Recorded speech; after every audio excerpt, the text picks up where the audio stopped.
vai responder, né, nesse momento. A pergunta é a seguinte: como é a conversão do espírito? Ontem a gente falou sobre como é ou o que é submeter-se ao convencimento do espírito. Hoje a gente conversa sobre como é a conversão, né? Então o espírito, a função do espírito é convencer, converter e santificar. Então hoje a gente fala sobre a conversão. Como é que isso acontece na vida de alguém? Vamos ver aqui os itens, porque a sequência ajuda a gente a compreender tudo isso. O Espírito Santo, identificado pelo cristianismo como uma das três pessoas da Trindade divina, é o próprio e único Deus. Essa identificação é feita para justificar a pluralidade divina quando disse: façamos o homem à nossa imagem e semelhança. Há um plural aí. Então o cristianismo identifica essa pluralidade com a triunidade. Tá? Então quando Deus fala façamos, ele está falando para Jesus, para o Espírito Santo, tá bom? Então são os três. Essa é a identificação do cristianismo. Na minha opinião, é muito mais do que isso, ou é nada disto. Deus é único, e ele realmente é tão único e tão grande que ele é plural. Ele é, ao mesmo tempo, muitos. Não somente três, mas ele é muitos, tá?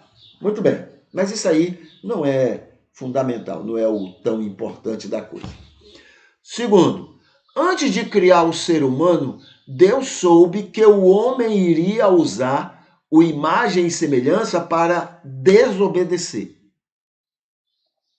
E isto geraria a sua queda espiritual. E isto iria contaminar tudo e todos. Por isto, para buscar salvar estes seres humanos, o Senhor planejou a graça, o melhor plano para a salvação, para salvar o maior número possível de pessoas. Nesta graça estão inclusas muitas e muitas ações impossíveis ao ser humano caído, mas possíveis ao próprio Deus a partir da vontade permissiva de cada pessoa, de cada ser humano, para que fosse restaurado a salvação eterna que o Senhor deseja para todas as pessoas. 4. Este Espírito, identificado no cristianismo, que é o próprio Deus, é o grande executor deste plano, a graça, principalmente em três ações: convencendo toda pessoa de sua situação pecaminosa, convertendo os que se submetem ao convencimento e santificando os que passassem pela conversão. Quinto, toda pessoa que reconhece que é pecador, que é indigno e que deseje em seu coração e alma mudar essa situação, por qualquer motivo, o Espírito Santo toma este desejo como marca de permissão da pessoa, para que comece a operar tudo que a graça tem preparado para fazer desta pessoa uma nova criatura. Então, no momento que a pessoa deseja mudar, este é o momento que o Espírito, então, vai atuar na vida dela. Como é que acontece essa conversão? É simples. Simples para qualquer pessoa, pois só é possível pelo Espírito, a partir dessa vontade permissiva de sair da condição de pecador contra Deus. Então é simples, porque só pode ser feita pelo Espírito de Deus. No momento dessa vontade permissão, o Espírito invade esta vida e dá os primeiros passos. Primeiro, opera o arrependimento, a metamorfose, a mudança de rumo, a meia volta. Depois opera a conversão propriamente dita. 8. Converte a natureza interior, coloca uma nova natureza. Esta fará com que a pessoa tenha uma nova visão de vida, um novo interesse nas coisas, novas perspectivas para sua vida consigo, com os outros e com Deus. Essa questão de natureza ela é tão interessante que, veja só para a gente, vou exagerar um pouquinho, só para você ter uma ideia.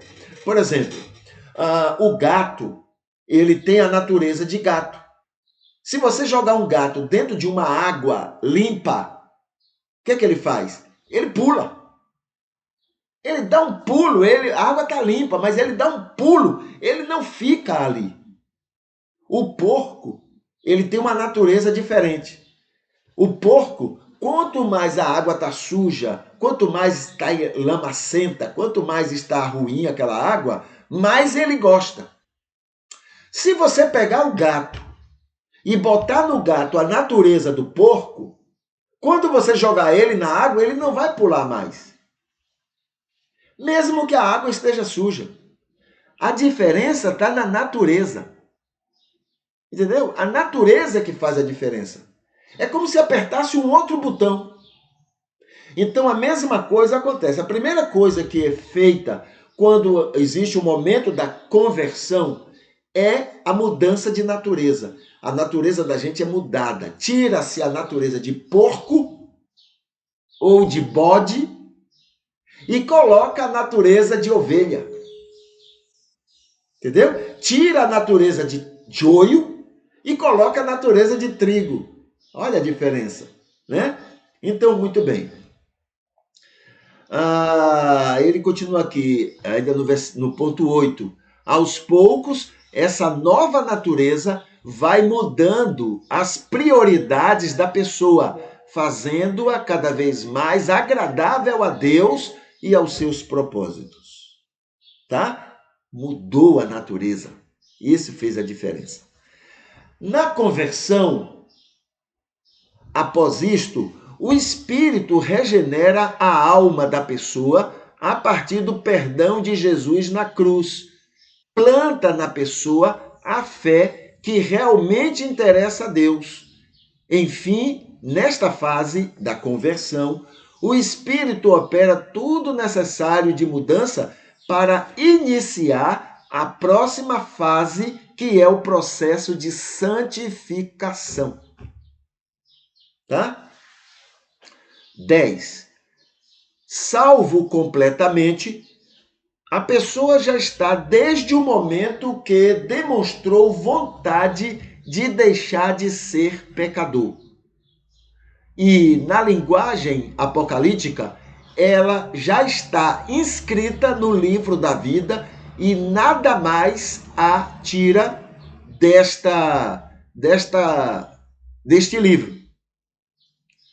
E a partir da conversão, já está considerada essa pessoa filho de Deus, a partir desta conversão e da santificação, que sendo um processo para toda a vida, inicia no primeiro momento desta conversão. Tá bom? Então, é assim que acontece essa mudança, essa conversão. O que é conversão? É a mudança. O arrependimento muda você de rumo, mas a conversão muda sua vida, muda sua natureza, muda sua maneira de ser. Tá? É como um carro que era, quando houve a conversão, né? Anos atrás, o carro era movido a gasolina, aí foi feita uma conversão. Ele passou a ser movido por álcool, para poder ficar mais econômico. Entendeu? Então era uma conversão. A mesma coisa acontece nessa mudança de vida de uma pessoa. Então é assim, né, que a gente responde a essa pergunta. Como é a conversão do Espírito na vida de uma pessoa?